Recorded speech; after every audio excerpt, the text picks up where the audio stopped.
Hey, what's up, everyone? Welcome to Yarnwire's Feedback, episode 20. We made it to 20. And today we're going to be joined by Kerry O'Brien, and we're going to be talking with her and Alvin Lucier, who has pre-recorded some answers to questions in a back and forth that we had with him in a correspondence. And I just want to say thank you to Trevor Saint for helping us get those questions to Alvin and doing the recording and everything. It was really awesome for this project. As always, you could send an email to feedback@yarnwire.org or join us in the chat on Facebook or YouTube or Twitch. And if you have any questions for myself or Laura, we're here to answer them live. And with that, here is Laura and Kerry. Hello. Hey there, hello. So thanks so much for having me. And yeah, I want to echo the thanks to Alvin Lucier and thanks to Trevor for helping record some responses to the questions that we submitted a bit ahead of time. I wonder if we could maybe get started from just hearing from you, Russell and Laura, about how you got connected with Alvin Lucier. I realize, he's a composer we learn about in music school, so you've probably known about his music forever. But I wonder how, what in particular drew you to his music and what works you might have known before this point. Mm-hmm. I think, what drew us to his music is actually exactly what you talked about. When we're thinking about who do we want to work with and who are kind of American composers in particular that we really value and kind of like shaped our outlook on music. Like his name floated right to the top. It's like it would be really cool to have a piece with Alvin Lucier, and like that's specifically for us, right? Because a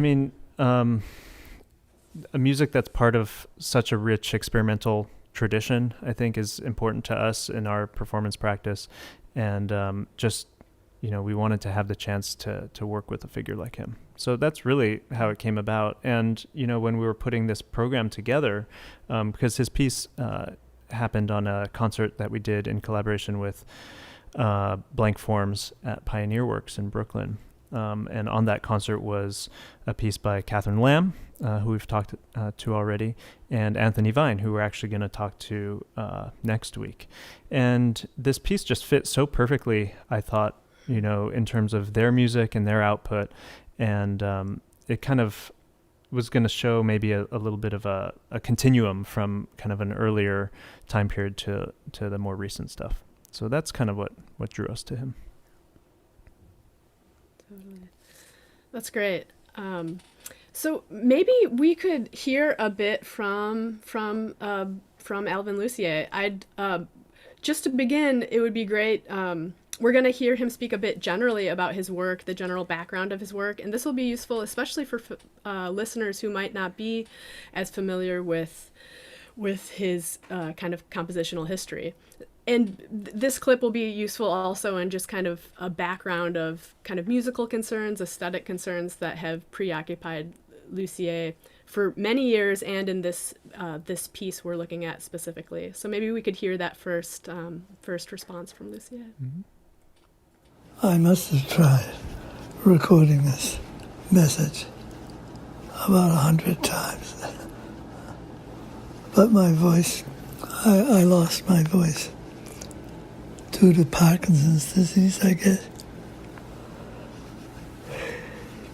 Anyway, I'll try to make this as clear as I can. When I came home from Europe in 1962, I was dissatisfied with the music that I heard there. In fact, I hated it, most of it. This European, high-density, intellectual thinking just didn't make sense to me. It was a language too highfalutin for me. My gift was I was smart enough to realize that if I made pieces like that, Boulez, Stockhausen, I would be speaking a dialect. I stopped composing for about a year or so, and with the help of John Cage, managed to produce my brainwave piece, in which, magically, in order to get the sounds to come out, I had to remain still. No gesturing, no theatrics. Just sit still and think, or at least pretend to. I didn't realize it then, but that was a way of extending John Cage's idea of not influencing directly what happens in a piece. I've been recently interested in cooking. And one chef said, you should let the pan do the work. You see so many of these men, particularly, cooking hamburgers in their backyards.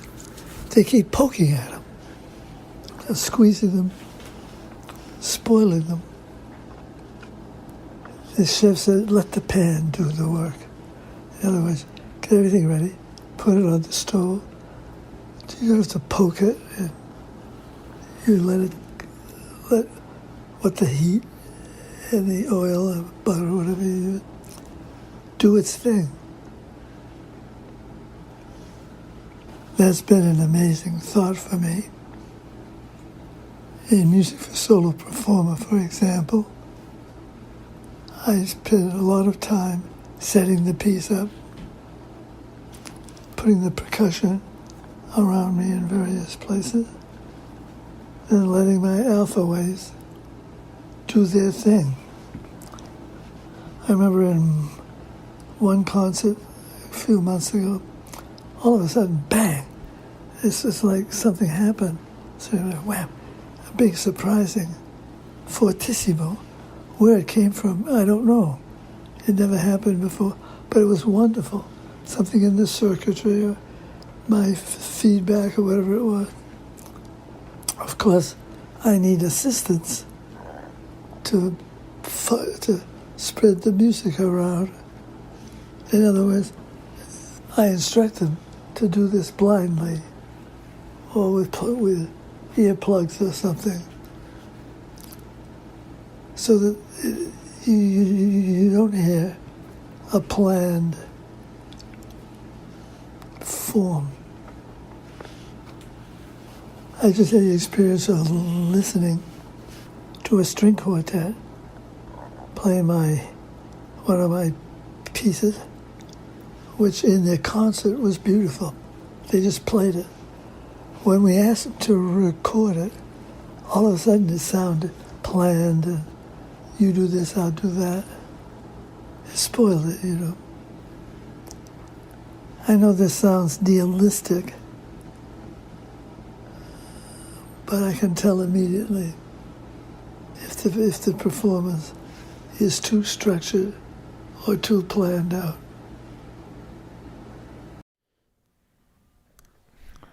Awesome. Amazing.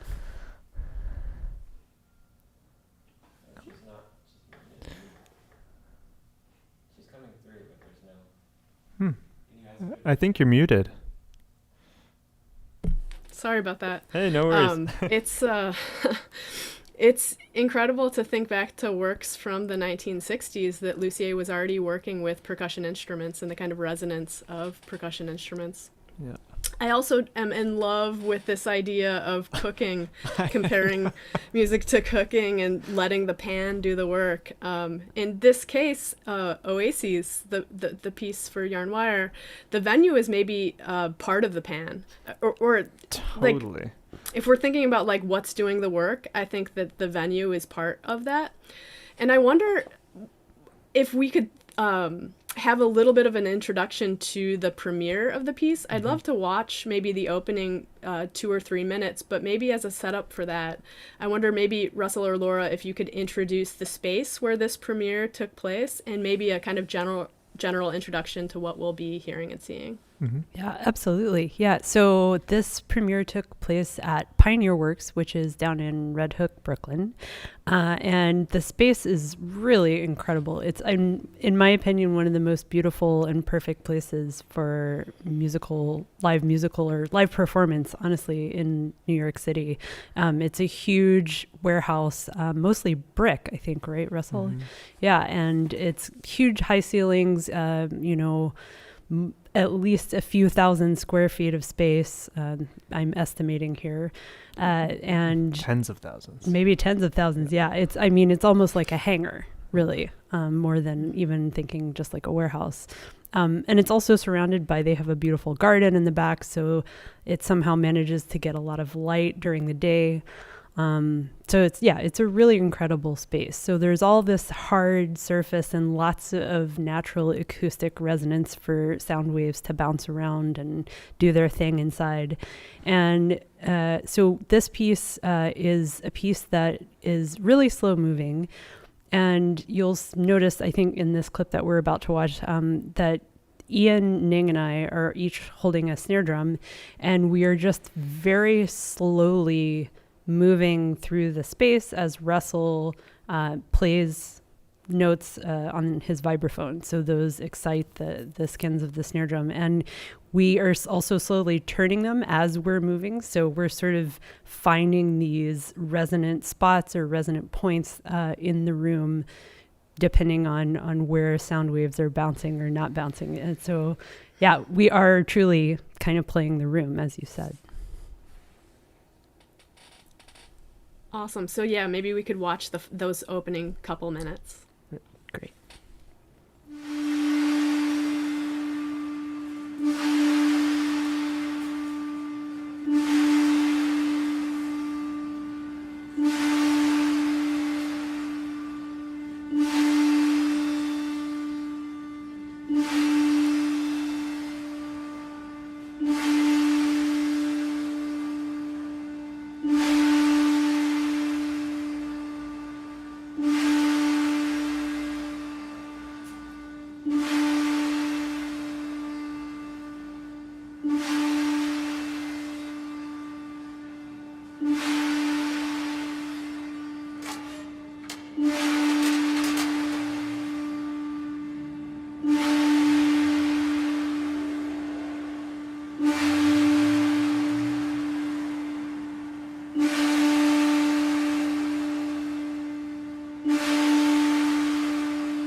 Great, Nice. great.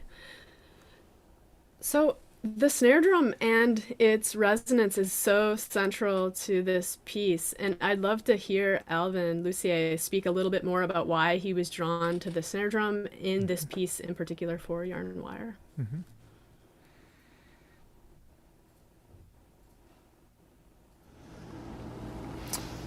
When I came to Yarn Wire for some workshops, I guess I had in my mind's eye the idea of using snare drums. You know, I've used them before, snare drums. I used to play the snare drum in my college band. Snare drums are the number one expert performers as far as being excited by some other sounds. The snares are so sensitive. They're wonderful, resonant, passive performers. Every percussionist has had the experience of forgetting to turn the snares off in a piece where other players are playing. Any note, any pitch practically, at any level, can excite the snares of the snare drum. In one piece, I use an oscillator to excite the drum. I can get it down to exciting one snare and at a level that it pulses and makes a rhythm of its own. I don't know why I'm so against hitting or striking something to make it sound, but allowing more ambient sounds to do the job. Anyway, we decided to have a vibraphone player strike a pitch that we chose that seemed to be optimum for exciting a drum. I'm not sure what pitch or why it was chosen. Perhaps it was a resonant frequency of that space. I don't remember. The idea that a vibraphone player will repeat one pitch throughout the performance. It seemed like a good idea. Don't you ever want to know where sound goes after it leaves an instrument? The models of sound moving out of a point source in concentric circles is okay, but it's just an idea. The size, dimension, architecture of the room, and objects in it, of course, disturb that pure geometrical model. So I imagine some players carrying snare drums across the space, each drum responding to the same pitch. It has to be the same, otherwise the performance is biased, you know. When you test an acoustical space, you can't be biased. Otherwise, you miss important information. Nice. That's great. I love the question where Alvin says, "I don't know why I'm so opposed to hitting or striking a drum," which is, I know. That's usually great. the first response, but it is this interesting kind of like targeting of the snares, the kind of underbelly of a drum. And I wonder, Russell, if you could maybe explain a little bit about what's happening with these snare drums. This could be especially useful for other people who are interested in performing this. Did you need to tune or tension the drums in a certain way, or kind of get all the drums in the room kind of in a similar zone for this effect to work? Yeah, so I remember Alvin came to our studio, and it was just myself and Ian, and he asked us to get the snares out, and so we got the snare drums out, and basically we just experimented in that space. I had the vibraphone, and I would play some notes and see which drums would activate it, and we did a little bit of tuning to see which drums were reacting more, but really to this notion of the pan doing all the work, like the development of the piece actually was like this space that I'm in right now, actually, in our Ridgewood studio, was the pan, because what we were doing is I would play the vibes, and Ian would take a snare drum and move like around in the space, closer and further, and we would try flipping it horizontal or vertical to see what it would do to the sound. And so we changed pitches. I mean, Alvin kind of alluded to this. We did change pitches to see what would work the best and which ones the drums would react to more. Now, I'm not sure if it has to do with the resonant frequencies in the room itself, or the drums, or like what the combination of things was, because in this space, the drums really came alive, but also you could walk away from the vibes and they would be silent and maybe not speak, or speak a little slower. So depending on your position in the room, it really would change. When we got to Pioneer Works, that space is so much bigger, and it's kind of like wide open in some places, that things were reacting differently. And so we had to kind of figure out how to play the piece in that space. And in subsequent performances, that's always the challenge. One, how do the snares sound? And I think typically we need the snares to be a little bit on the looser side than we normally would play them in a concert setting, like a normal snare drum setting. So we kind of loosen them up, and we might tune the heads a little bit down. But each space has been very different, and we've had to kind of more or less kind of tune the room. And so that has been a really interesting kind of experience. It's really just about listening, seeing what can excite the drums, because really there's just that element. It's the room, it's the drum, and then it's the vibraphone. And so if one of those things isn't working, you have to kind of find a way through. Yeah, totally. It's interesting. Russell, you're kind of stationary in this equation, though. You only have so much power. I'd love to hear it a little bit from Laura's perspective, because you got to kind of wander throughout this space. And I wonder kind of what your experience was. Like, did you find like hot spots or dead spots in the room? Did you find yourself lingering in those hot spots? Or there's a kind of ceremonial quality to the performance. Totally. And I could find myself like halting the ceremony just because I loved the spot I was in. So I'm wondering like how that played out for you in the kind of live performance. No, you actually, I think you nailed it. And I think that was in my memory. I do remember that Alvin gave us that sort of kind of permission, if you find a particularly good spot, because as you saw in the video, Nick, we were sort of, angling our bodies as we were very slowly processing, I guess. So yeah, if something worked, stay there. And what was also really cool was that we were walking through the audience. We had them set up the chairs to leave sort of a path for each of us. So, also as we were turning, different audiences members were getting a different spatial experience as the drum head was maybe turning away from them or towards them.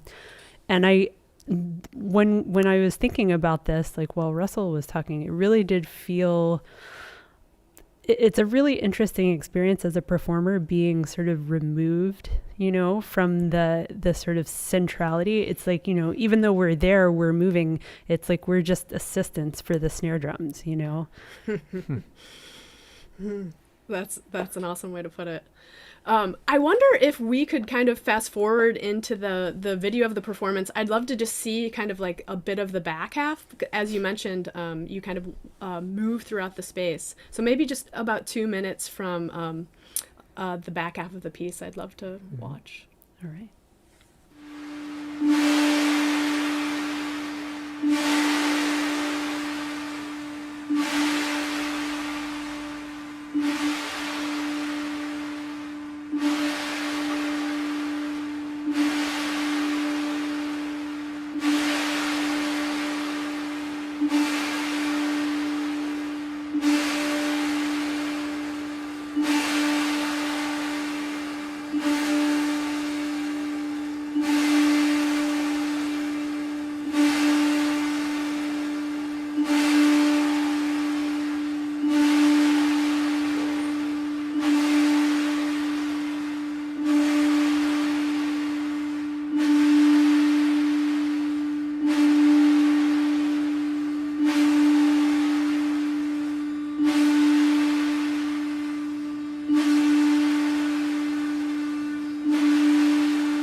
Great.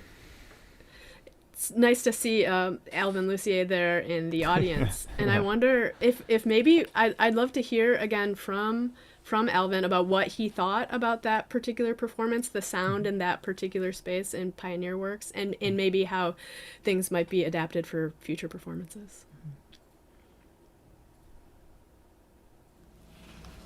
What I was a little disappointed at was that the results were inconclusive as to the architecture of the room. I'm trying to envision the space. It's a little difficult. I remember there was a huge space to the left of the performer where we were performing. I don't know why I couldn't use that or didn't use that. If I'd had a snare drum starting far enough away from the point source, that is the vibraphone, you would have heard dynamic variation, more dynamic variation. In the video, as I watch it now, the one player who plays repeated notes on the vibraphone is on one side of the space. The 2 or 3 carriers of the drums walk slowly toward and away from that sound, cause the instruments to resonate. Only trouble is there was not much variation in that. If I were to do it again in the same space, I would ask the vibraphone player to play more quietly. I think the sound of the vibraphone is so all-encompassing. It seems so fat, It seems to occupy too much of the space. Anyway, the performance was very beautiful. The players played lovely. And that was okay. The other thing I remember about that concert was a piece by Catherine Lamb. Beautiful piece. I've come across her pieces every once in a while, and I'm keen to meet her or to know more about her work. I think she was invited to my school, because I'm retired now. I was maybe away from the campus, but I missed the chance to hear her music. I think she's wonderful. That's maybe a nice plug for our episode a few weeks ago with Catherine. That's right. Yeah, good plug. We didn't plant that. He said that of his own free will. Yeah, That's true. totally. It seems like one of the challenges of this piece is your part, Russell, that you need to play loud enough that you excite the snares, but if it's too loud, it might overwhelm things. But if it's too quiet, you won't excite the snares. So I wonder if like how you deal with that balance, if you've kind of played with different mallets, different placement of the vibes within the space, what kind of experimentation you did at the time or what you might try next. Yeah, that was one of the placement actually was one of the big things that we played with, and having me in the back both kind of takes the visual element away, right? So people hear the sound source, but they don't see like the performance, because the thing that is then making the sounds, it's Laura, Ning, and Ian moving through the space, right? And so I think we came upon that also because the wall can reflect the sound and get the sound to the drums. But you're totally right. Like it's a really fine line between making the drums sound at all, because if I'm at one dynamic, they might not even sound. And then like if I go like 2 dynamics up, they'll be sounding all the time. And so actually I really like Alvin's suggestion that they start somewhere where they can't be sounding. Because that isn't necessarily something that we did. The snares were always sounding the whole time, and to then experience that phenomenon, I think would be really cool. So, we did try a lot of different mallets, and we chose something that had less attack and more pitch. So it'd be kind of just it was more about the pitch and less that it was a vibraphone necessarily. You know what I mean? And we chose vibraphone because it's closest maybe in the percussion world to a sine tone, and so we were trying to accentuate that element. But he hit upon exactly the challenge. It's like, how do I be the source of the sound but not be overwhelming? I will say that in my recollection there was a little bit more dynamic interplay between the things, and I'm remembering the recording we had. This was also very challenging to record this piece because we had a live performance. Yeah. And what we did is we put a mic on every snare and on the vibes. So, that gives a good like studio sound, but actually maybe the studio sound is the wrong way to go, and we should look at a mix of actually the room mics and what that'll sound like, because I think that's the experience of the sound. It's not like get the instrument like you would in a studio recording. So. Totally. Well, maybe as a way to kind of pan out, and a last question for me, I wonder if any future performances of this piece are planned in the maybe distant future.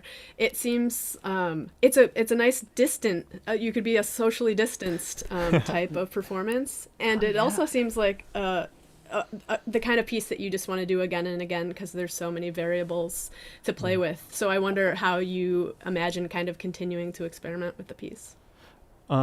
Maybe before answering that, because I think, Laura, you might have some cool thoughts on that. I'm reminded actually about in your previous question about this line and how things can develop. I will say every time we've played the piece, we still are working to make it sound good. And Ian sent over a clip. He couldn't make it to this interview, where he talks about how his approach to being a snare holder is kind of similar to mine as a as the vibraphone player, it's like you want things to happen because you're a percussionist and you're performing, but that line needs to be, it's something that you're always kind of treading. So maybe we could hear him.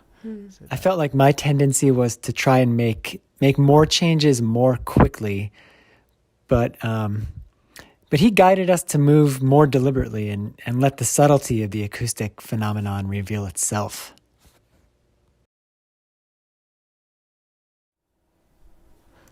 Yeah. That's great to hear. It's funny, I can't stop thinking about cooking. I know. Because of that metaphor. And at first I thought, is Russell poking? Is he poking? Like, is he doing exactly what Alvin is saying not to do? But now I think, actually, I think you're the flame underneath. Nice. And, the quality of the flame being, not too hot to burn and not too weak to, I be think, ineffectual is fire is wild and a flame is kind of wild. And that, I mean, yeah, these spaces, these venues are kind of wild. So that dynamic is it's so tricky. You're not the poker, you're the flame. No, so I've been doing plenty of grilling of late, and my favorite pan is a cast iron pan. And a cast iron pan is actually a really good example of this, if you will, because if you get the flame too hot, the pan just starts smoking, right? And so you need to get it hot enough. And in my experience, then you need to turn the flame down so that you can maintain that steady thing, so that when you put, the meat, the veggies, the fish or whatever on, the pan can do its thing, right? And if you don't get the flame right, then it's going to burn it. And if you haven't seasoned your pan right and done your research, then it's going to stick on there. But in whatever case, don't poke it, because you're going to lose all your juice. Oh man, I'm hungry now. I know. But yeah, maybe I do wonder if what the future life, you mentioned maybe even recording it with more maybe room sound, what the future life of this piece might be looking like. Yeah, I think, this is always one of those pieces that in one way it's so flexible because, it's obviously not a piece that we have to rehearse a lot. It's not about that same kind of rehearsal process that we might need for other types of pieces. But it really does require, I think, a space that is appropriate or suitable. And, a acoustically dry space. Actually, now that I said that, I don't know that I'm correct, but I have the feeling that it wouldn't work as well, but maybe it would, because maybe then somehow the sound just goes straight, we don't really know. And so unless it's a space we're familiar with, maybe in some way it's hard to be certain exactly how the piece would work. So yeah, I think it's obviously something that needs a bit of flexibility and movement in some ways. And so a lot of theaters or concert halls, maybe they aren't laid out in a way, or it's not possible for us to perform it or to find a different way of moving through the room. But I think, I have to be honest, it's so crazy to think about programming a concert right now. Because who knows when it will happen again. But you're right. This is a good piece for social distancing, actually. And it's something that the piece as it's performed has an arc. You heard in that excerpt, I'm playing faster at the end, which was that was an instruction that Alvin gave, towards the end, start getting faster. But I could see, it being a piece where you could have timed entry, or the moving part could happen. I'm projecting a little bit, but you could have the moving part happen at certain times, and the snares could just be on the ground or something. It's something where individuals could experience it, and you don't need an audience. And actually, having an audience there kind of kills the sound, and it's problematic. So it might be better to have fewer people. Maybe it can happen. Wow. We'll stay tuned for that plan. Round 2. That's awesome. Nice. Cool. You mentioned something about, or Laura did, about flexibility. And I think, the space is something that I keep bringing up in talking about it. And when we were working with Alvin, one of the things was he was always listening, I think in a way that was much better and deeper than how we were able to listen at that period in time. Because, as Ian mentioned, he wanted to do more. My tendency is to make sure the vibes are heard. But Alvin was very flexible, and he was very adaptable to a situation. And I think Ian had some words on that also, which I think really play into kind of how we developed the piece.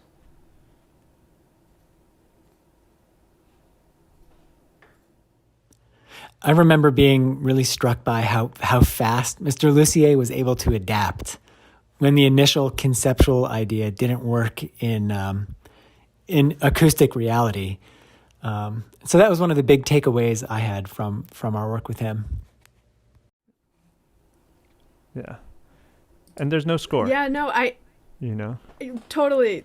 I was looking at that the original idea was that someone would be carrying around a drum with grains and seeds on it. So rather than the snares being excited, that it would be, and yeah, that is incredible to see how much it shifted, and that he was so flexible in real time, changing the piece. It is interesting there's no score. So for ensembles that are interested in performing this themselves, you say... Just email us? Email us, and we can give you the rundown, the step-by-step. And maybe we should, write it down and have a kind of process, because it really is a process. And then also problem solving, at the end of when you buy an appliance, it has a troubleshooting thing. We could have a troubleshooting section also, totally. If sound doesn't happen, do X. Or don't do, just let it not happen. Yeah. Totally. Cool. Well, great. I think that's about all the time we have today. Thanks, Kerry, for joining us, and thanks for sending Alvin such amazing questions. It's really awesome that we got to hear from him. Thanks to Alvin, for responding. Yeah, and to Trevor, of course, once again.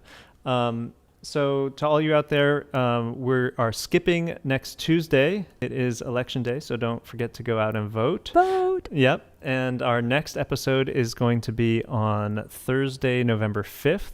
It's with Anthony Vine, who also had a piece on this same Pioneer Works concert, in conversation with Judith Hamann. And that's going to be really exciting. It's a really special piece. And don't forget to subscribe to our YouTube channel. Our full season is about to get announced for the rest of the fall through the end of this calendar year. We're really excited about everyone coming up.